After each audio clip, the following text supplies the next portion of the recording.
यही है कि समय बदलता है और कहा जाता है कि हर एक व्यक्ति का वक्त आता है। तो निश्चित तौर पर ये मनीष का वक्त नहीं है, मनीष का दौर चल रहा है।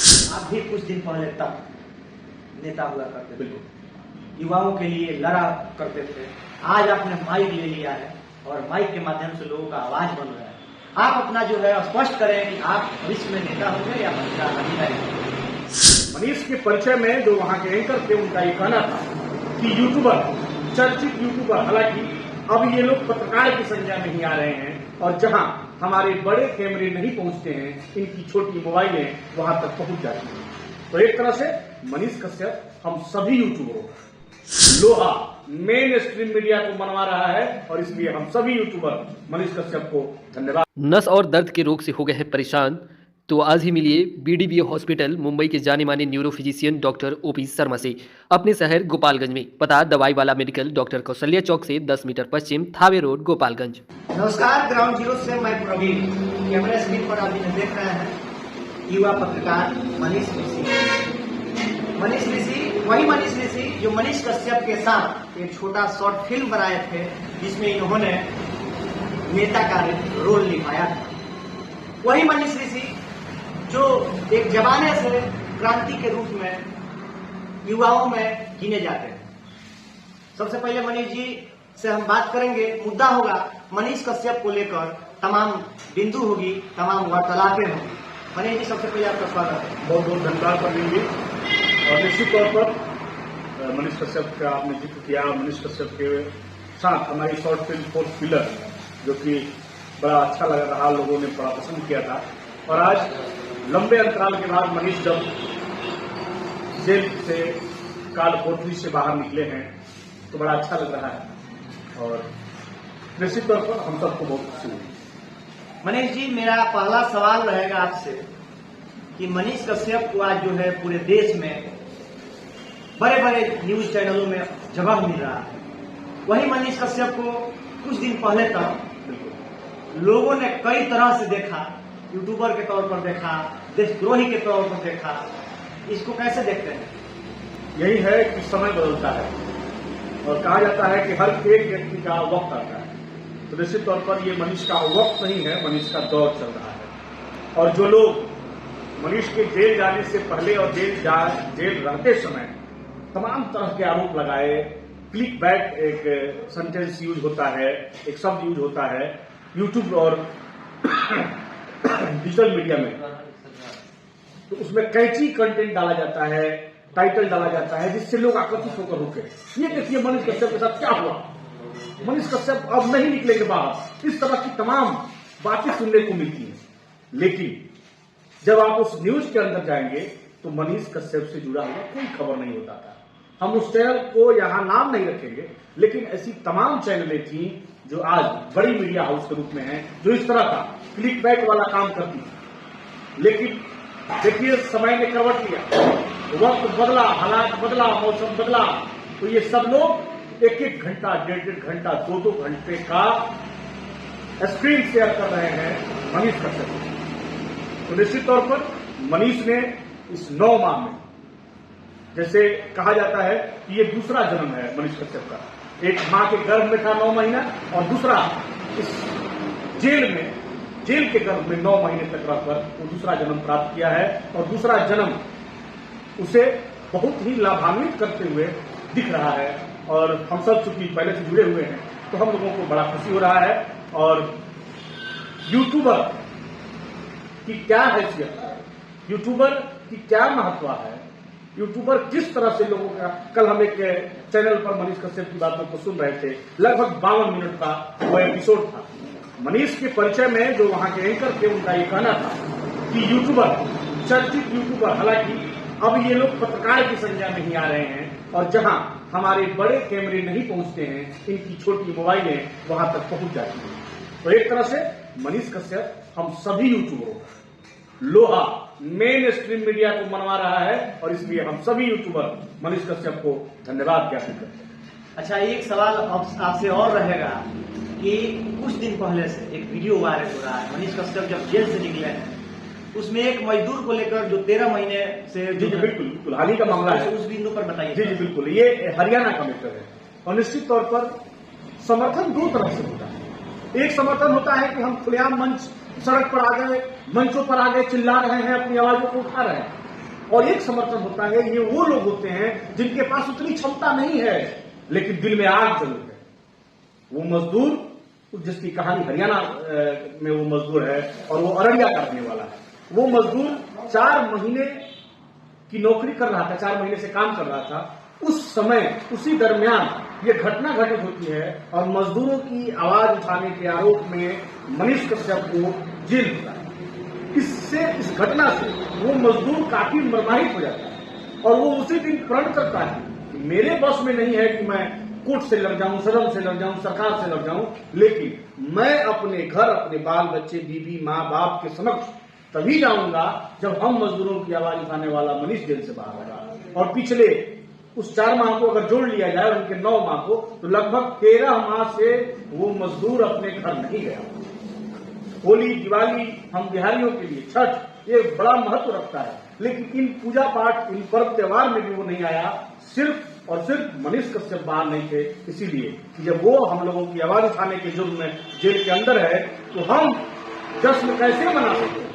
और मनीष की दरियादिली को देखिएगा आप उस वीडियो में। मनीष ने उस मजदूर के ट्रेन के टिकट को कैंसिल करवाया और बोला है कि आप मेरे साथ फ्लाइट से जाओगे और मैं आपको घर तक पहुंचाऊंगा।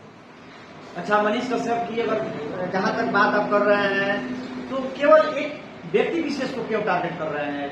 बिहार के जो डिप्टी सीएम हैं आदरणीय तेजस्वी यादव, उनको क्यों टारगेट कर रहे हैं कि सरकार गिरा देंगे, ये है वो है, उन्हीं को लेकर के क्यों टारगेट किया जा रहा है? देखिए, राष्ट्रीय जनता दल की जो बात है, अब वो टारगेट क्यों कर रहे हैं इसका जवाब बेहतर वो दे पाएंगे, लेकिन हम जो चीजों को देख रहे हैं उसका आकलन कर रहे हैं कि राष्ट्रीय जनता दल बिहार की राजनीति में एक सबसे बड़ा राजनीतिक दल है, कोई डाउट नहीं है। जिसके पास अधिक संख्या विधायकों की वो सबसे बड़ी पार्टी। तो नीतीश कुमार चीफ मिनिस्टर हैं, इसमें कहीं से दो राय नहीं, लेकिन तेजस्वी की सरकार इसे मानी जा रही है। आप पेपर में नहीं माने, लेकिन बैक हिस्ट्री में तेजस्वी की ही सरकार है, तेजस्वी की ही बोलबाला है। और जब से ये प्रकरण हुआ है तो उस प्रकरण में तेजस्वी यादव को सामने से यूट्यूबरों पर, सूत्रों पर ये तमाम बातें बोलते हुए आप भी देखें, हम भी देखें, तो कहीं ना कहीं मनीष अपने प्रकरण का पूरा छिपा तेजस्वी यादव को खोलते हैं और निश्चित तौर पर जेल से निकलने के बाद तेजस्वी यादव पर हमलावर दिख रहे हैं। और दूसरी चीज कि हम किसी से भी सवाल पूछेंगे, जो मान लीजिए कि हम लोग जहां के रहने वाले हैं, यहाँ के जो वर्तमान विधायक हैं, सवाल तो उन्हीं से होगा। जो पूर्व विधायक हैं उनसे अब सवाल नहीं रहा जब क्या कर रहे हैं। हाँ, पूर्व में वो जो गलत किए होंगे उस पर सवाल अभी भी हो सकता है, लेकिन वर्तमान जो है उनसे तो पूछा जाएगा। सिस्टम जिसके पास है, सत्ता पर जो बैठा है, सवाल उसी से होता है। तो दिक्कत यह है कि जब हम सरकार में हैं तो आपसे पूछा जा रहा है, हम सरकार में हमसे पूछा जा रहा है तो आप खुश हो जा रहे हैं। अगर आप सरकार में आ रहे हैं, आपसे पूछा जा रहा है तो आप दुखी हो जा रहे हैं। तो इस मानसिकता को बदलना होगा और प्रेस की जो आजादी है, जो स्वतंत्रता है, उसको किसी भी सरकार को नहीं छीनना चाहिए। ये देश के लिए बड़ा घातक है। अच्छा, अगर आप इस तरह की बात कर रहे हैं तो मनीष कश्यप जो है बीजेपी के भी संपर्क में है, ये लोग कह रहे हैं, हम नहीं कह रहे हैं। इस मामले को आप कैसे देखते हैं? देखिए, कयास लगाया जा रहा है और देश में मनीष कश्यप ने इस बात को भी कई बार कहा है, हालांकि वो इस पर स्पष्ट रूप से कुछ नहीं बोल पा रहे हैं। तो गेंद तो उन्हीं के पाले में, अब उन्हें राजनीति में पूर्णतः सक्रिय हो जाना है या फिर से माइक लेकर, जैसे लोगों ने उन्हें माइक से पसंद नहीं, अब वहां थोड़ा सा आपको हम रोकेंगे। मनीष कश्यप जब जेल से निकले तो कई एक इंटरव्यू में बोले कि माइक तो नहीं छोड़ूंगा। बिल्कुल। तो फिर अगर माइक नहीं छोड़ेंगे तो बीजेपी के संपर्क में कैसे हो सकते हैं? दोनों चीज एक साथ संभव नहीं है, किसी न किसी एक को त्याग करना हो।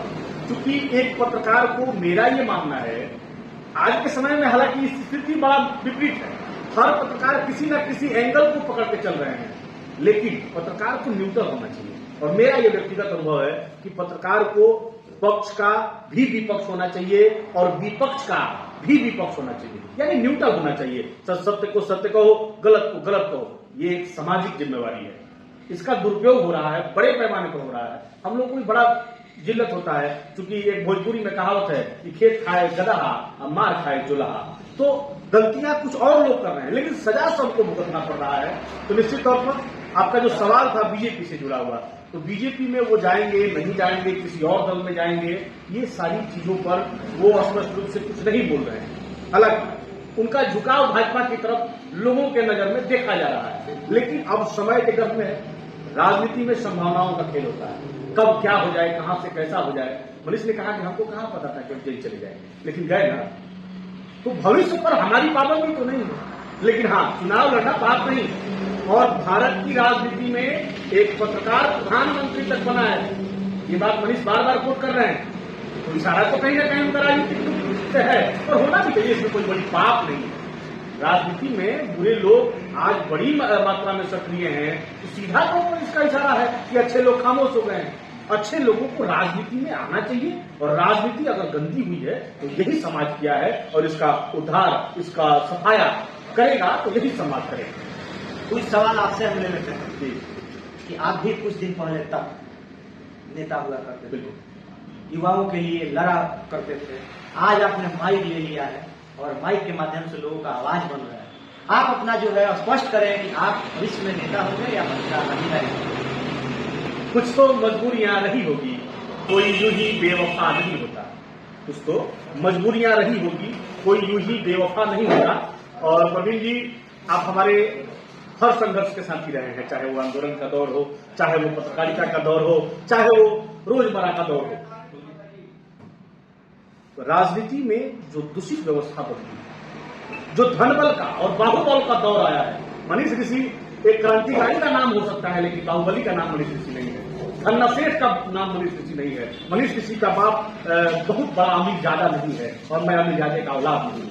और मैं जब चुनाव लड़ने के लिए तैयारी कर रहा था, तो लोग ये कहते थे कि मनीष ऋषि नेता तो ठीक है, लड़ेला, बड़ा गर्दा उड़ा दी, लेकिन माल में दौड़ गए।